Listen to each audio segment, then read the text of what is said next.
There's a saying that comes out of, I think it comes out of 12-step programs like AA, that kind of thing. But the saying is, don't judge your insides by somebody else's outsides. That's right, don't judge your insides by somebody else's outsides. It's a piece of advice, I think, to do with getting a true sense of how you feel, and how easy it is to make a mistake by comparing how you feel inside to how other people look on the outside. It's an interesting phrase, I think.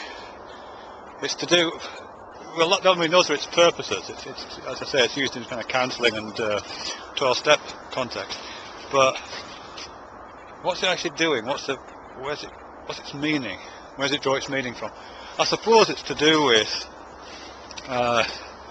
the visual sense as opposed to the, kinesthetic, something like that, physical sense of being in one's body. Because when you look at a person from the outside, particularly if that person's confident and speaks clearly, seems to really have it together, you know what I mean, be a together person, be well grounded, all those kind of things you might say about them. When you compare that to your own sense of self, you might not feel that at all. You might feel like you're not together, you might feel like you're coming apart, you might not feel like you're grounded, you might feel like you're kind of floating, rudderless, and a bit like a loose cannon. You might have those kind of feelings.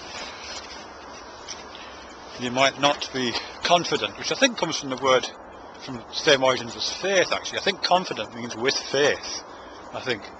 So if a person's confident, they have faith in their own abilities, or they carry this air of being truthful and faithful to their own ideas.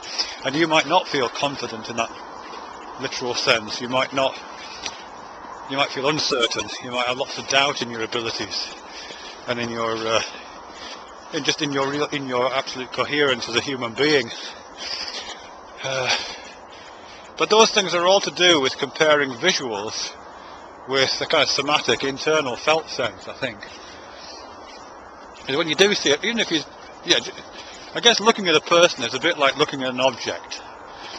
Visually, I mean.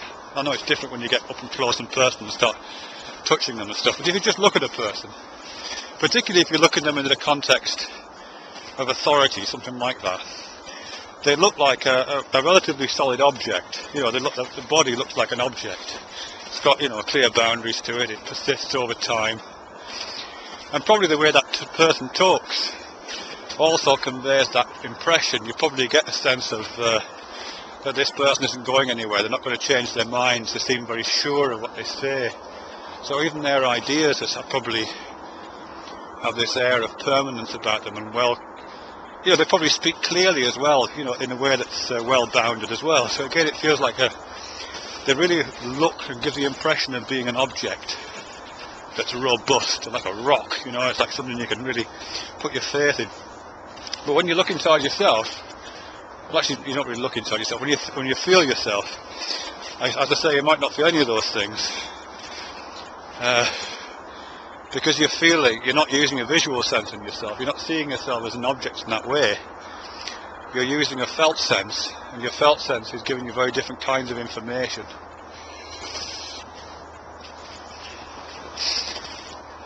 I think I've got some more to say on that, but I can't quite put it together right now. So it's something to do with this thing. Don't compare your insides to someone else's outsides, which I think, to me at least right now, means don't compare the look of somebody else with the feeling of yourself.